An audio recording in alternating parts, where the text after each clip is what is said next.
The air we breathe, the water we drink, the soil that grows food for our families. These basic elements are essential to healthy, happy lives.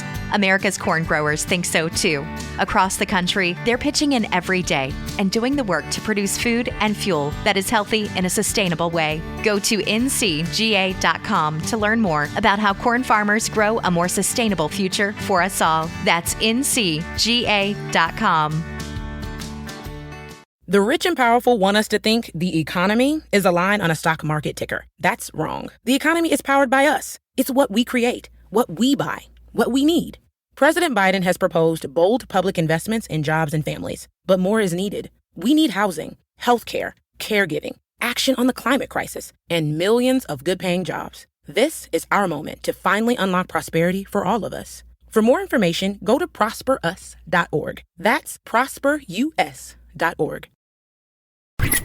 This is the Drive and Dish Podcast. There's the Drive and Dish. Quick. Welcome to your Kodak moment, my friend. To start it off, it's Kevin Rayfuse and Justin Kuzite. Let's go. Bingo! 2 1 2 1 2 mic check.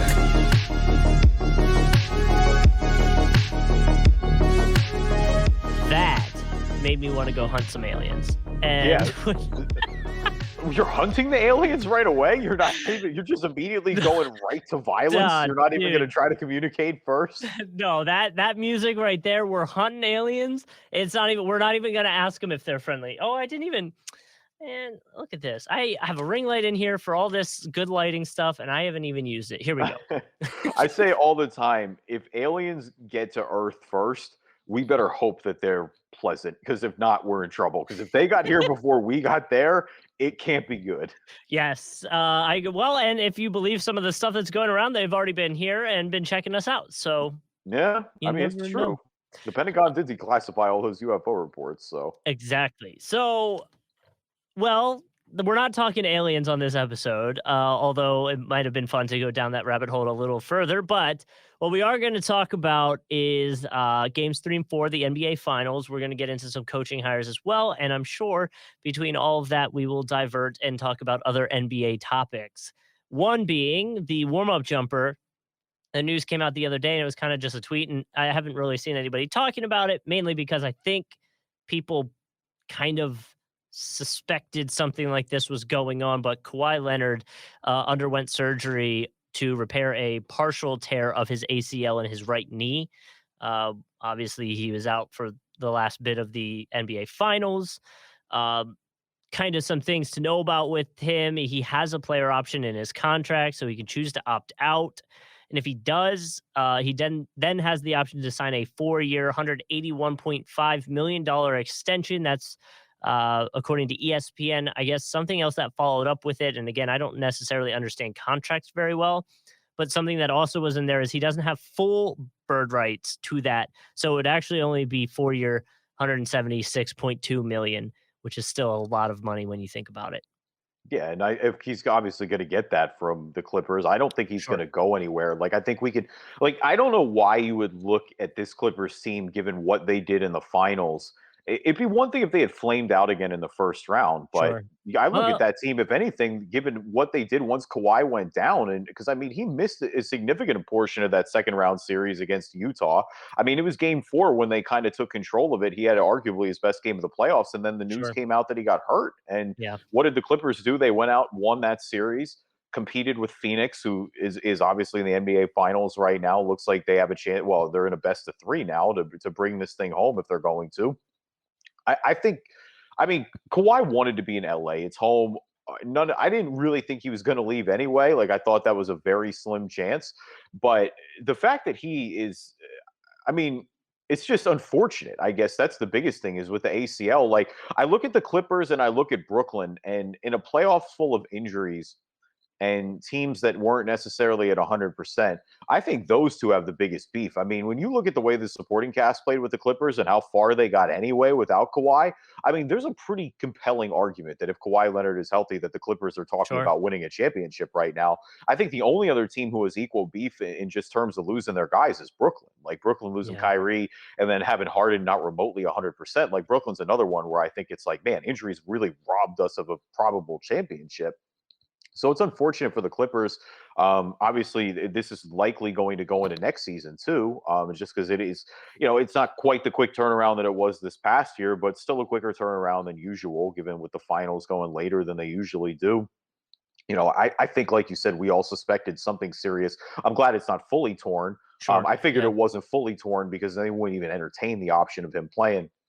If the Clippers had been able to advance and get to the NBA Finals, it would be interesting. But it always felt like once it was an ACL injury, and once they said they feared it was an ACL injury right away, was over. that there was such a slim chance of him coming back. Yeah, and that's kind of like, I mean, everyone was talking about it. They're like, why are they playing coy as to what is going on with him? And obviously there was some gamesmanship going on in terms of how you prepare for a game. And, even if he's not going to play, if the other team thinks he might, you do kind of have to, in a way, waste time game planning for that. So that was why that was still going on. But yeah, I mean, Kawhi before the injury, at least in the playoffs, I feel like you finally got to look at Kawhi and Paul George together playing their best basketball.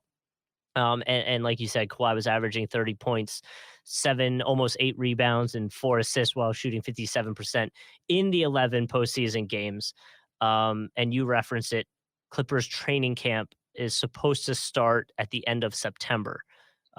So he probably will not be available for that. You'd imagine the recovery process might take a little bit longer. I haven't seen a timeline for him, but I would be willing to bet they're also not too worried about the regular season and going to let him take his time to recover.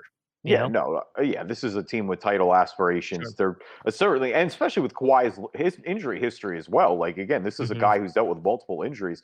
It's funny, you talk about aliens, and I said that intel is probably easier to get than Kawhi Leonard medical reports usually. Just completely remotely no idea. And like you said, there is some gamesmanship in that as well.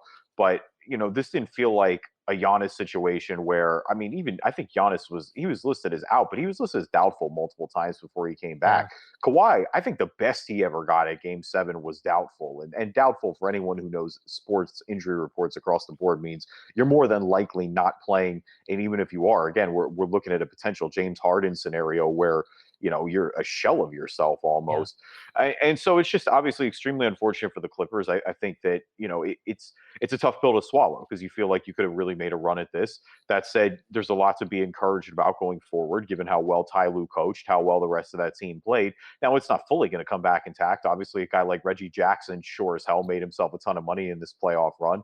But, it was an interesting run for the Clippers. It was funny because, I look at that series with Dallas, and it looked like they were potentially going to underachieve again. They were down in the hole early. We were able to battle back with that and then go out and beat Utah. It's like it went from, oh my God, here we go again, to this team is ready to play. They're real deal title contender. And I think that's what you got to look at next year. You got to get Kawhi healthy, get him 100%, and try to run it back as best as you can. But it doesn't help that, I'm sure right now in the short term that, championships, obviously in the NBA, I think it goes without saying, are extremely difficult to win. Windows can be short and fleeting potentially. You never want to waste an opportunity with Kawhi Leonard and with Paul George, given that they, again, they are getting older. They're not old, I'm saying, by any means, but, they're not exactly 23 years old either. And like kind of to that, talking about the Clippers is having a roller coaster of a year. I mean, we were at the beginning of the finals thinking they were about to get bounced and talking about how they were disappointing again. And then, next thing you know, they made an incredible run. And so it was kind of an up and down season in general, I guess, for the Clippers, Yeah, I think it definitely I guess that's kind of fitting the way it ended, because it ends on a down because obviously when you have a title expectation and you don't win the title, that's considered a disappointment. But I feel pretty good about that Clippers supporting cast, and they answered, I mean, especially with Paul George, without a doubt, answered a lot of the playoff questions that he had. If I'm Kawhi Leonard, any remote fear I'd had if I'm the Clippers, if I'm Kawhi Leonard about him leaving, I think that could go out the window after the run they had. I mean, they just, like I said, they answered a lot of questions, and you have to be impressed with it. Welcome, everybody, to the Driving Dish NBA podcast. My name is Kevin Rayfuse. Joining me, as always, my co-host, Justin Kuzart. I hate social media. If everything wasn't ran through it, I would delete all mine. I was going to say, so they hate social media, but they posted it on Twitter? Well, and this was the first tweet of a many tweet rant about random things all over the place. There was not like a clear direction of where we were going. All right. Lou Williams. No, Ja Morant. Well, okay. I'm just guessing. I literally have no idea. So as always, that if we did a stat on how many times I got it right out of like the what, because I mean we're on episode, geez, we got to be like, I honestly I don't even know anymore. It's either in the 5 or the 600s at this point. My shooting percentage has to be like maybe 10%, and I think that's being generous.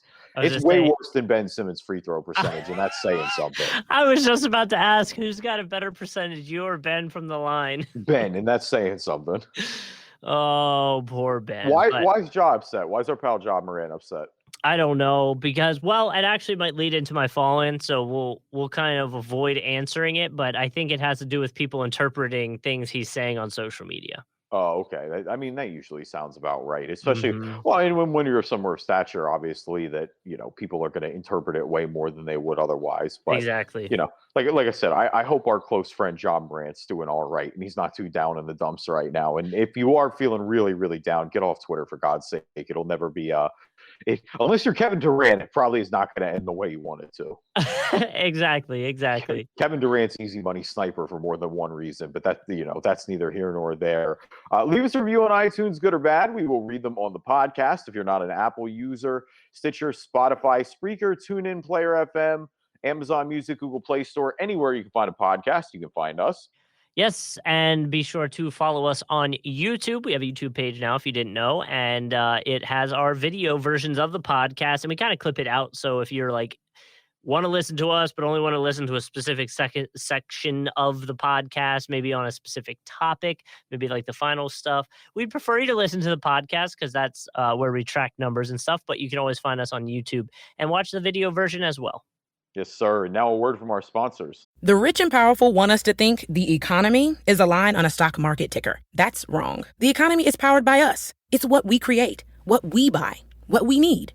President Biden has proposed bold public investments in jobs and families, but more is needed. We need housing, healthcare, caregiving, action on the climate crisis, and millions of good-paying jobs. This is our moment to finally unlock prosperity for all of us. For more information, go to prosperus.org. That's prosperus.org.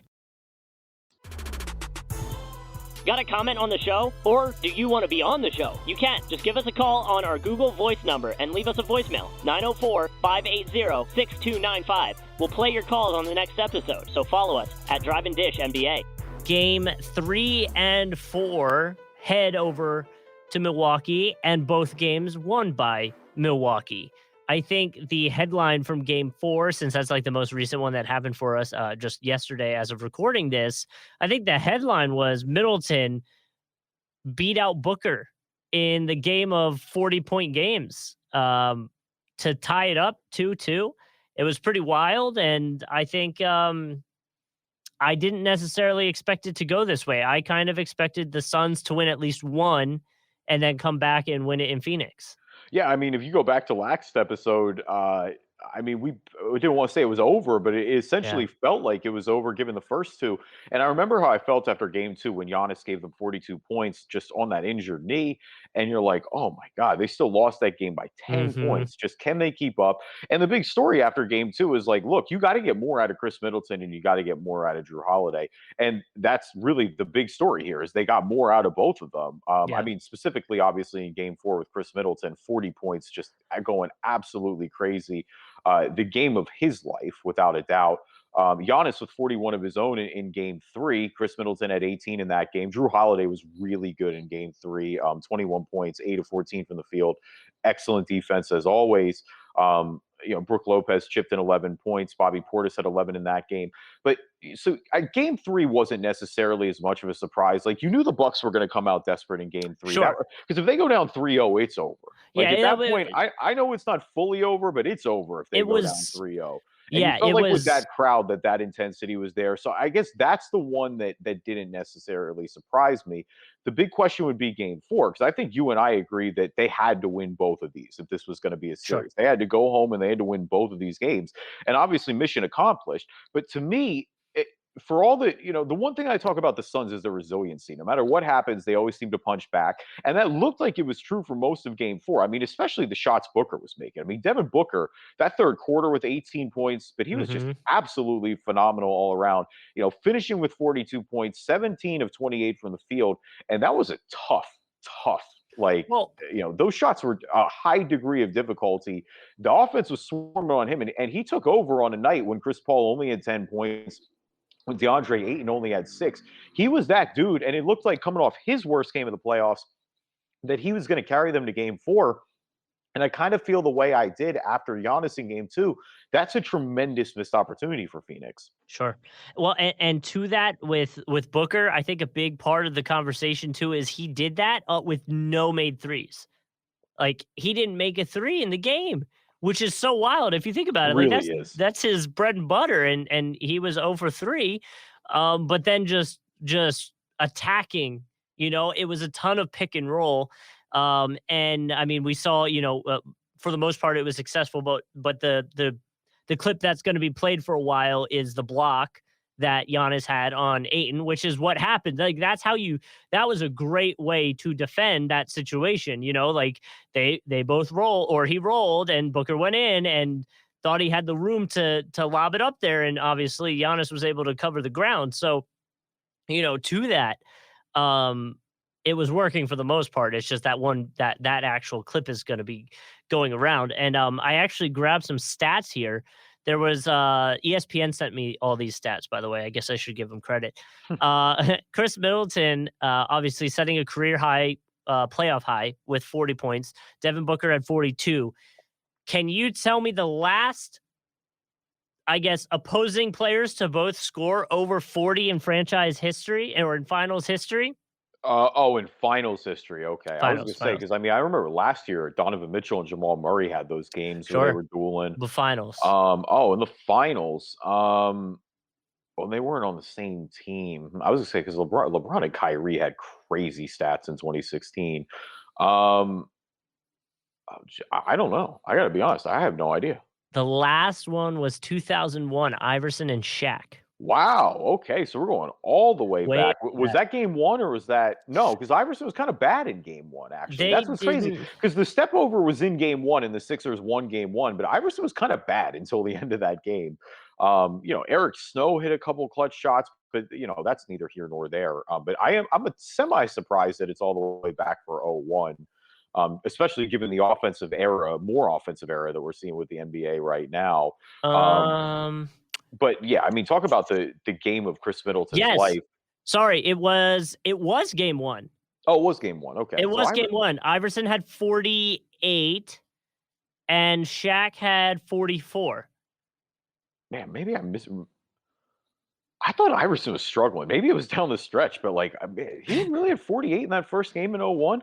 That's what it says, 48. And then Dikembe Mutombo would have been number 2. Him and Eric Snow both had 13 points each. Mutombo had 16 rebounds. Fun fact, can you tell me the second highest scorer on the Lakers in game 1 of NBA Finals in 2001? Well, so I'm assuming it's not Kobe because you're laughing. So I feel like Kobe would be the easy answer. So it's not. Is it Rick Fox? Yes. Holy yeah. Oh man, dude, I love it. Rick Fox, Derek Fisher, Robert Horry, they were all a part of that rotation. Unfortunately, we were a little familiar with losing to that squad in 0-1, so more familiar than I'd like to be. Horace Grant too. Yeah. Shout out to Horace Grant, end of his career, stacking those rings late. But yeah, I think flashing back to 2021. Obviously, like I said, that was the best game of Chris Middleton's career without a doubt. Yeah, for sure. Giannis, defensively was absolutely otherworldly, and obviously that's culminated with the block. But it was crazy because that wasn't even his best offensive night. But Middleton, especially down the stretch, I think he scored the Bucks' last 8 points. Well, so just really massive there. And for the Suns now, I think it completely flips. All the pressure was on the Bucks. now that they've defended home court, I'm looking at this as a best of 3. Now, you feel good if you're Phoenix because you're going back to your home for 2 out of 3 of these games. You've won both your games pretty convincingly in game 1 and 2 on your home court. So I think you definitely feel good about that. Also, the Torrey Craig injury didn't end up being nearly as bad as we feared it was. He's been playing, so I think that that's encouraging as well, rotation-wise. Look, Chris Paul was terrible in game 4. You got to hope that he gets a little bit better. Booker, I think, bouncing back the way he did, you have to be encouraged about. But I think they have to win game 5, put it that way. I do not want to go back to Milwaukee in game 6 with them having the potential to win that finals on their floor. The Phoenix crowd's been electric, but that Milwaukee crowd was electric too. I think it's a must win for them. I still think they're honestly going to lose game 6 regardless. Like, I don't see the Bucks going out on their home court. I think this probably, though, looks to be a 7-game series. It looks like it did when I thought that Giannis would be healthy. And that's what I'm still just stunned about, is that, holy crap, Giannis is really healthy and playing at this level right now. Well, so I want to go back a second, because you talked about Chris Paul, you talked about Giannis's defense. And I think a big part of, and you mentioned Jrue Holiday, getting a lot out of Jrue Holiday, and obviously it's going to be overlooked, but Jrue Holiday is the main guy that's on Chris Paul. And Chris Paul, like you were referring to, having a bad few games, has 15 turnovers in the last 3 games, which is the most since like 2018 in a 3-game span. So, while a lot of people will go to Jrue Holiday's numbers offensively and say he's not playing well, because in game 4 was very not good. I mean, he was 4 for 20, 0 from 5 from 3, did have 7 rebounds, 7 assists, and 3 steals. But again, the 3 steal stuff going back to the defensive conversation that I was just bringing up. So, like, I feel like Jrue Holiday probably won't get the love for the defense like he probably should, because he's picking up Chris Paul from even, full court right now. He's giving him a lot of trouble, but he's not necessarily showing up offensively for the Bucks. No, that's what I think it's definitely a mixed bag. And that's unfortunately the problem, is you see a lot of the times that good defense, in his case, elite defense, does get lost when he's struggling that bad offensively. Now, of course, when you win the game, it doesn't exactly matter either. Like we said, Chris Middleton more than picked up the slack on the offensive end. The other 2 things I want to highlight with the Bucks, one is, for all the grief that we and other like national media have given Mike Budenholzer about adjustments, I thought he did a really good job in game 4 at recognizing that, hey, Brook Lopez has not worked in this game. He worked in game 3. It's not working right now, and he got him out of the game pretty quickly. And so I thought that was a smart decision on his end. So you give, credit where credit is due there. The other thing is, and this is more of an eye test thing for me, but man, Pat Connaughton just always seems to be in the right place at the right time. And, it's not exactly like he's lighting it up there, but it feels like Connaughton is either making a hustle play, or he's knocking down a big 3-pointer, or just whenever the Bucks need a momentum type play, it feels like Connaughton is a guy who can help swing that. It flashed back in game 2 where they lost. It felt like him and Giannis were the only ones who showed up to play, honestly.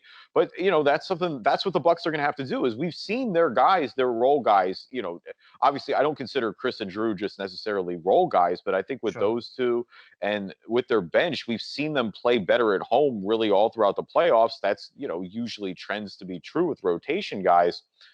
I mean, they're going to have to take one of these 2. If they're going to win these final series, they got to steal it in Phoenix. The big thing too is they just got to win the Ayton minutes. Like, if Phoenix can keep Ayton on the floor with Giannis and not get him in foul trouble, they're able to stay afloat and make it manageable. It's when Giannis is off the floor, or when they don't have Ayton on the floor, they're getting absolutely roasted in those Giannis minutes. And to that, to what you were saying, I mean, with that was the kind of the storyline of game 3 and mainly game 4.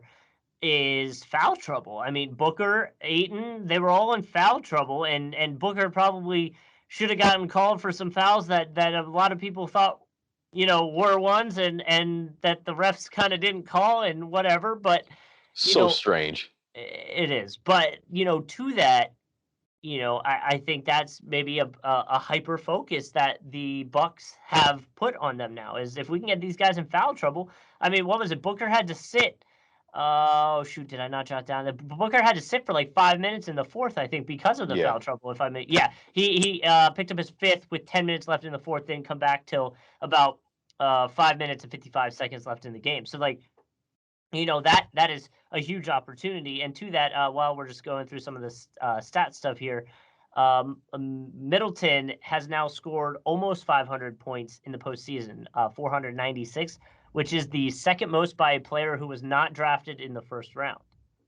Wow, Do okay. you, by chance, know who the first person is? Is it Giannis? No. Oh, wait, no, not drafted in the first round. Yeah, obviously Giannis was drafted in the first round. 1981 was when this person did it. So 1981. Okay, well, who was cooking back then? Larry Bird was a first rounder. James Worthy was a first rounder. Magic Johnson was a first rounder. 81. Dr. J was a first rounder. No, I gotta be honest, I don't know. Moses Malone. Moses Malone was a first rounder? No, I'm actually gonna pull him up, see now in his draft. Wow, I thought for sure he was a first rounder. So it says round 3. So extra ridiculous. Yeah, extra out there. So yeah, drafted in 1974. Yeah. Okay. Well, shout out to Moses. Obviously, one of the best players of all time. And to put it in perspective, so Middleton's doing what he's doing now at 496 points. Malone, after it was all said and done, 562. Yeah, so that's it's not out of reach for Middleton to potentially get there. I mean, you got a few more games, so, but still, 562 is a lot. Well, and you got to assume the Bucks are going to be in the playoffs too, or is this for one specific run? This is in just the postseason. This postseason, he's had 496 points. Chris Middleton. Gotcha. So okay. You've only got really. If the Bucks are going for it, we're going 7 games in theory. Or 6 games in theory. So, 2 more at least. Oh, yeah, at least 2. Speaking of basketball history, too, it was really cool to see Kareem Abdul-Jabbar and Oscar Robertson in the building. Obviously, both a part of the last Bucks championship team in the 70s. Especially with Kareem, it didn't necessarily end super well in Milwaukee. So it's cool to see him come back, embrace that part of his career, and again, get love from the fans as well, who, again, he was the last one to deliver that franchise a championship. So basically, as I take a step back and just look at the finals as a whole, I just think there are 2 ways this is going to play out. I think Phoenix is either going to win this in 7, and that's my gut prediction. Is I still think Phoenix wins in 7. I'm hard pressed to pick against the team on their home floor.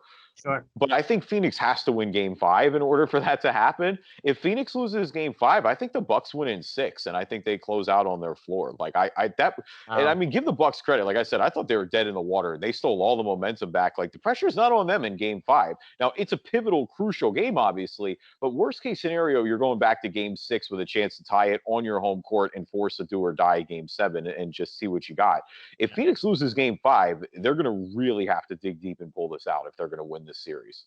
I agree with you in that all the pressure is on Phoenix, but I think I still have this feeling that Phoenix is going to get it done, but I'm in the camp with you. I feel like it's probably going 7. Asked me last episode, I was like, man, I was thinking there might be a sweep in the books, and here we are. So. And for what it's worth, I think that was I said both games were must-win for Milwaukee because I truly believe they were. But especially in Game 4, that was a chance for Phoenix to really just hammer the nail in the coffin. If they go back, again, we've seen in 3-1 just recently that it's not over. But if they go back to Phoenix with 2 chances to close out on their home court, you got to feel pretty good. Yeah. No, I completely agree with you. So definitely a missed opportunity. And we'll see how it affects the series. Again, I'm classic NBA scheduling, nothing like 3-day breaks, at least with this time they're traveling, but nothing like a 3-day break between games 3 and 4 when they're in the same city. And I know we're going to get into talking about this in a little bit because I have it for one of my Ballin' and Fallins, but God forbid during the traveling somebody gets sick. That could be a whole nother problem, but hopefully, fingers crossed, we don't ever have to talk about that going on in the finals. So, we've had enough with injuries. We don't need to get COVID on top of it. The rich and powerful want us to think the economy is a line on a stock market ticker. That's wrong. The economy is powered by us. It's what we create, what we buy, what we need. President Biden has proposed bold public investments in jobs and families, but more is needed. We need housing, healthcare, caregiving, action on the climate crisis, and millions of good-paying jobs. This is our moment to finally unlock prosperity for all of us. For more information, go to prosperus.org. That's prosperus.org. It is time for Who's Ballin' and Who's Fallin' on the Drive and Dish podcast. ballin', for me this week. It's a 5-part, or I guess it's 5 people that are ballin' here, but it's all related to the same theme. So congratulations to Kareem Abdul-Jabbar, who we previously mentioned, Dirk Nowitzki, Kevin Durant, Luka Doncic, and Candace Parker, who will all be featured on the NBA 2K cover this year. The one cover is the Legends cover, so you've got Kareem, you've got Dirk, and you've got KD. You've got Luka on the 1 edition, and you've got Candace Parker on the 1 edition, also the first female basketball player to ever be featured on 2K cover. So a little bit of history there. No complaints with anybody that's being featured. Definitely all worthy candidates. So I have a few thoughts. First, did you see Dirk saying that Luka's better than he was at that point in his career? Yeah, which, I mean, I agree maybe at that point in his career, but I mean, Dirk said that he was better than any point of his career, and it's like, Dirk, you won an MVP and you carried a team to a title victory. Like, I understand that Luka's insanely gifted, and I do think he's going to be that good by the time it's all said and done, but it's like, hey, listen, Dirk, don't underrate yourself a little bit here, guy. Like, you're a first-ballot Hall of Famer in your own right. Let's not do that just yet. It's like, come on, bro. Let's be good. Secondly, and this is just kind of a thing that I've had beef with in general for video games, is nobody buys the hard copies anymore. Yeah. So, I mean, it's true. I mean, and that's no discredit to anybody that's on anything. I'm just saying, like, you don't have a physical copy anymore. So, I always wondered how that was going to go and what would be the next thing for, like, the Maddens, the NBA 2Ks, what they're going to do for that to still be like the crazy honor. And obviously when the game opens up, it'll be themed and you'll see them. And so that'll be really cool. But from like the actual having a hard copy thing, like nobody buys that anymore. Like the only people I know that buy it was our coworker Tank bought it when Mahomes was on it. Like when your team gets on it or your player gets on it, maybe you buy it. But I mean, that's not, I don't know. That's something that I think the video game industry in general has to figure out.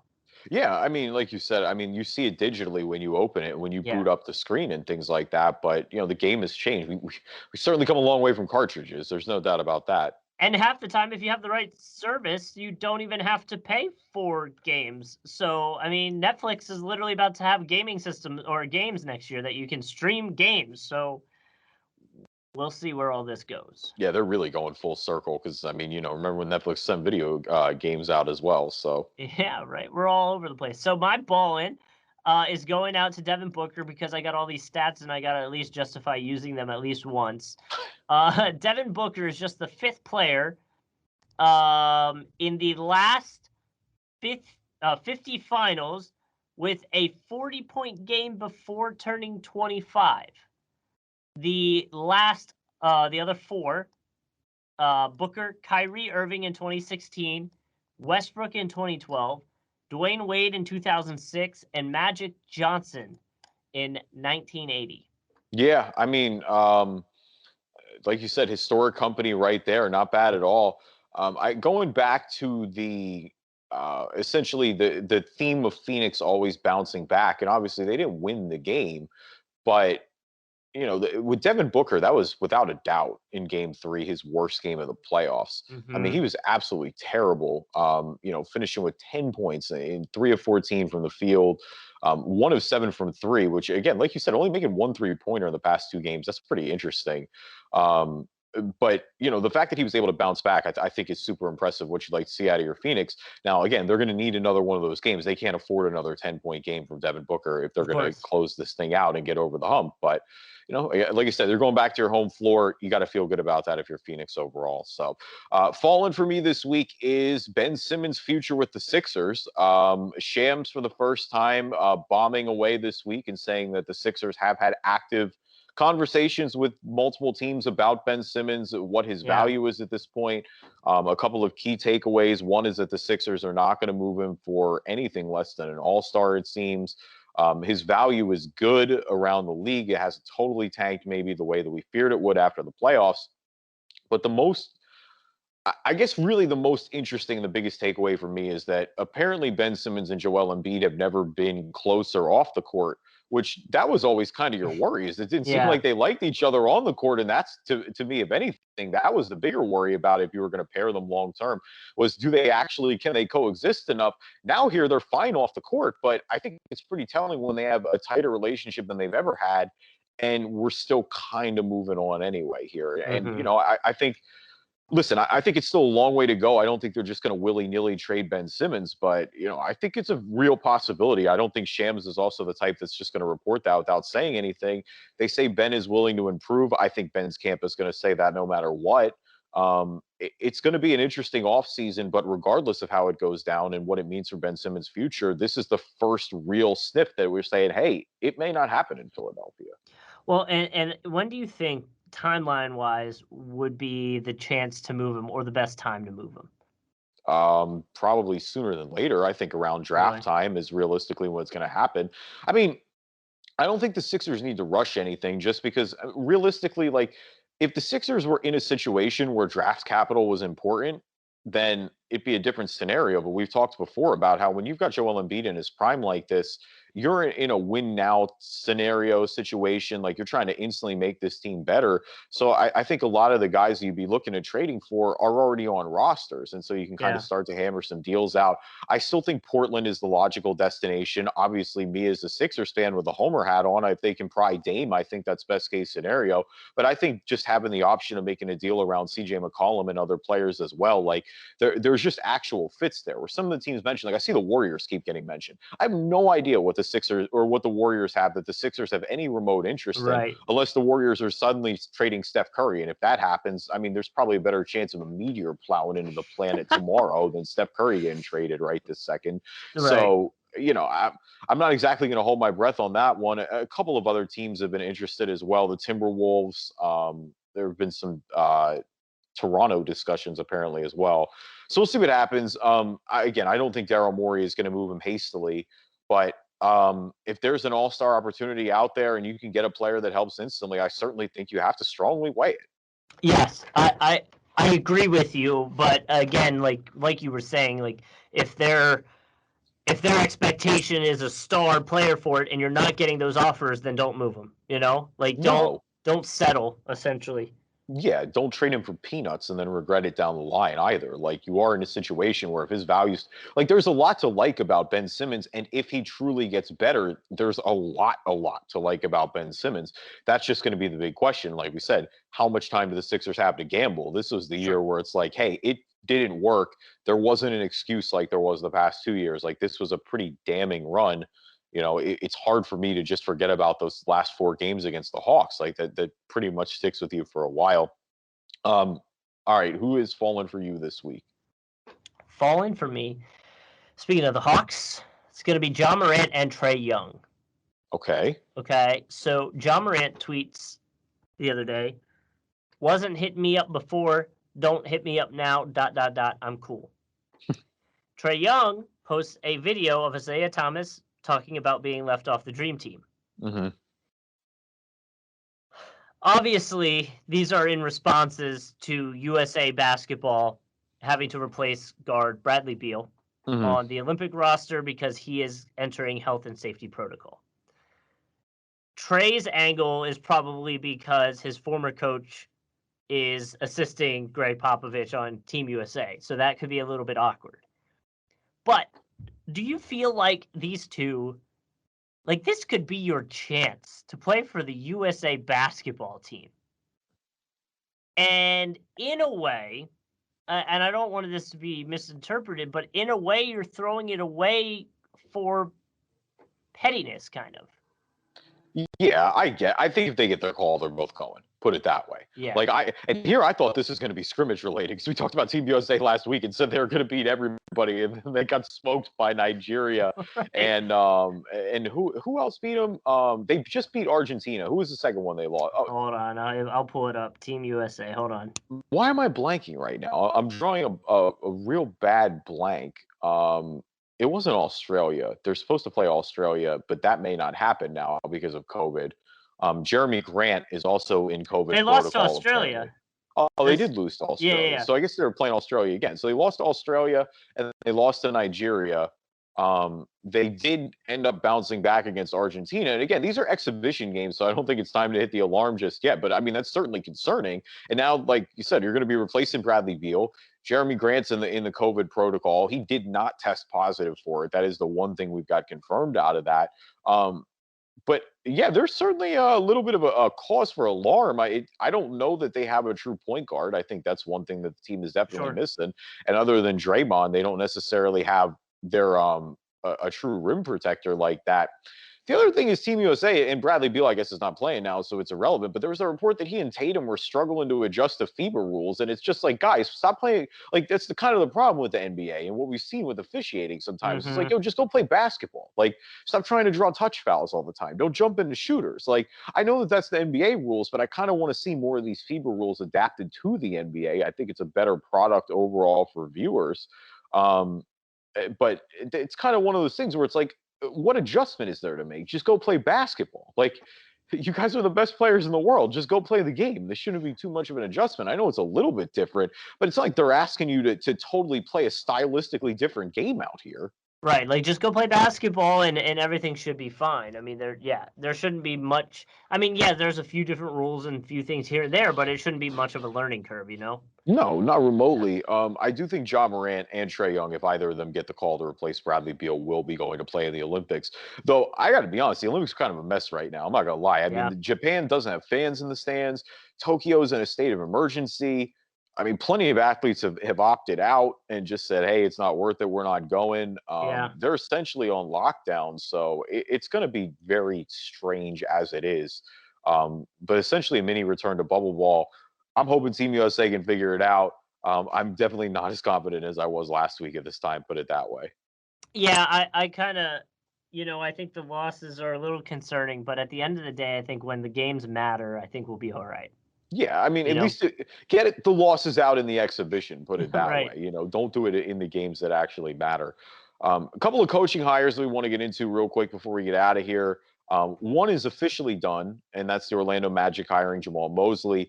The other one is on the verge of being done, according to Woj and Shams, and that the Pelicans are going to be hiring Willie Green. So I guess first we will start with the one that is done, and the Orlando Magic hiring Jamal Mosley. Mosley, a former assistant in Dallas. This will be his first NBA head coaching gig, replaces Steve Clifford. And obviously, this is a situation where with Steve Clifford, I mean, he just was trying to win now, and the Magic aren't trying to win right now. 2 first-rounders this year, pretty decent young core if everybody can stay healthy. I think Jamal Mosley fits that timeline of development, got high marks from Luka, which I think you have to feel pretty good about. So again, I don't think this is necessarily the sexiest hire in the world for the Magic, but that's not a bad thing either. Like, I think this is a good hire. I think he fits the timeline, and hopefully, ideally, he's playing, he's coaching in meaningful basketball as your guys develop and start to get better over the years. Yeah. And that's what I think is it's okay to have a coach and develop a coach in a way, while the team's also developing and finding its legs, and to that, you feel bad because it just feels like the Magic just keeps swinging and missing in terms of just never getting the ball rolling on getting back to the playoffs or getting anywhere. I saw in the press conference he said Mosley said he wants to play with pace and space and a lot of playing with the pass. So, I get what he's saying, but it felt like a lot of coach speak to me. Like, I just want to see what he runs out there first before we really go anywhere with it, and see where it goes. But to that, like you said, he does have a very good history with the Mavericks, and Luka gave him the high regards. And, they finished top 10 in the NBA for offensive rating the last 2 seasons. So if he can do something like that, then we're sitting pretty, Yeah, exactly. And like you said, I think that's a good point about, potentially developing a coach with your guys. And then just, again, staying healthy. It's keeping Jonathan Isaac healthy. It's keeping Markelle Fultz healthy, staying what you have there. It's getting a full season of Chuma Okeke, Cole Anthony, run it down the list. Even if you can get anything out of Mo Bamba at this point, I don't know if you're getting anything out of Mo Bamba at this point. Was it like the last, I think it was like the last few games with Bamba, he had like 2 or 3 blocks each game. So it's like, okay, maybe there is something there. Justin, I'm telling you, don't buy Mo Bamba stock. Like, I'm telling you, it's not worth it. Okay. I've seen too much Mo Bamba. When he couldn't beat out Kem Birch, that was really, really concerning for me. And I don't think Steve Clifford was always fair with playing him necessarily, but there were just straight up moments where he didn't look good at all. With the Pelicans for Willie Green, I mean, shout out to Willie. It's crazy with the players that are starting to become coaches, just because I remember Willie Green playing for the Sixers. He was there for quite a while, from 03 to 2010. A couple of years really bouncing around. He's with the Hornets, he was with the Hawks, 2 years with the Clippers, and then finished his season with the Orlando Magic. He's been an assistant in Phoenix, so obviously in the finals right now. Has ties to New Orleans, did play there for a season. Again, I kind of feel like the same way that I do about the Orlando hire with Jamal Mosley. Like, it's not necessarily the sexiest hire in the world. It feels like he's emerged a lot recently, but again, he's on a good team right now, so he's got plenty of meaningful assistant coaching experience. And the biggest thing with the Pelicans is they just got to get this right. That's the thing for me, is it's like, you're on Zion having 3 coaches in 3 years. Like, those whispers about him potentially leaving, and I'm not one of these people who wants to run out. Like, one of the things that the media does, the national media does, that I don't like, is that they're all trying to run Zion out of New Orleans. Like, quite the opposite. I want Zion to stay where he's drafted, to be successful with that team and give them that run of success that they're craving. I do think that they need to nail this hire, or those whispers may actually start to get some smoke to them a little bit. Like, especially with young guys, the most important thing is consistency, and there just hasn't been any in the first 3 years of Zion Williamson, not to mention the others as well. I mean, depending what happens with Lonzo Ball, Brandon Ingram's still there as well, still plenty of potential with him. So, hopefully if you're the Pelicans, that you could finally get some stability on that front with Willie Green, because they've just been craving it for a second now. And Stan Van Gundy obviously didn't work out after only 1 year.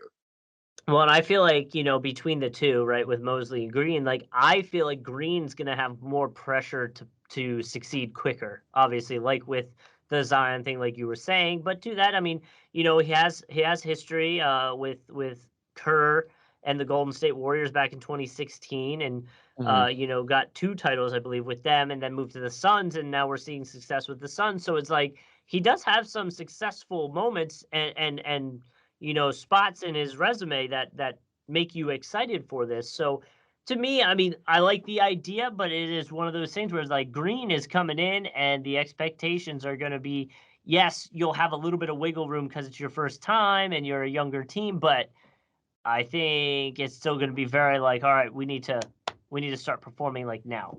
Yeah, no, I mean, no doubt about it. I mean, much higher expectations than Orlando, because they already have some of the pieces in place. Yeah. Like, where some of these teams are still figuring it out. I think with New Orleans, there's already a superstar potential talent in Zion on the roster. Yeah. Brandon Ingram is no exactly slouch either. I mean, he's an all-star level talent in himself. Mm-hmm. So, yeah, I agree with that. I think there's definitely a little more pressure to win in New Orleans, just like I think it's on them to nail this hire right. I mean, the other good thing, too, is, like we said, Willie Green is going to get listened to by the players like that. It's one of those things, like, he'll have the respect having had a long NBA career. I mean, like we said, he played 10 plus years in the league. So if nothing else, he'll be able to relate to these guys, which I think is important as well. And we'll see, this is the first head coaching job for him. We're going to see what the expectation, or like I said, the expectation is a little bit higher in New Orleans. We're going to see if he's up to the job. The last vacancy that's really out there at this point now is Washington. Wes Unseld Jr. has been the name that's emerged, among others. Like, there's nothing formal there at this point. He was a name that had floated around a little bit for the Orlando job, but, that's something we'll talk about on next episode as they, fill Scott Brooks' vacancy there and decide what they want to do, what direction they want to go in. But I think that's definitely a name to keep an eye on here over the next few weeks, and really until we get into next episode. But in the meantime, thank you everybody for listening to this episode of the Drive and Dish NBA podcast. We appreciate you guys as always. Like we said, finals at 2-2, definitely exciting. We were worried that this was going to be a quick series. Instead, it looks like now we may be going the long haul. So Game 5 will be playing, this episode is dropping. It'll be dropping ahead of Game 5. So I would say we'll likely be back after Game 5 or Game 6. But in the meantime, thank you guys for listening to this episode.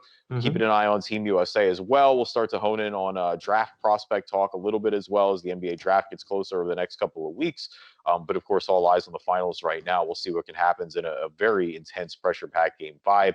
Leave us a review on iTunes, good or bad. We will read them on the podcast. If you're not an Apple user, Stitcher, Spotify, Google Play Store, Amazon Music, Spreaker, Player FM, TuneIn, anywhere you can find a podcast, you can find us. Yep, and follow us on YouTube. You just got to find us, just search Drive and Dish NBA. You can watch a video version of the podcast. And this one will look a little bit different because, well, we were running into some stuff. Yeah, we basically recorded this on 2 separate apps, but it's recorded and it's there. So we're going to do a little bit of surgery to paste the video together. The audio bit will be fine. It'll be like you never knew anything. But yeah, appreciate you guys. Subscribe to the channel. I think we've done enough dancing for today. So why don't we dance Wednesday? See you, Starside. Okay, well, I'm out of here. It's in the hole. Hey! Hey! Let's go while we're young. All right. I think they get the point.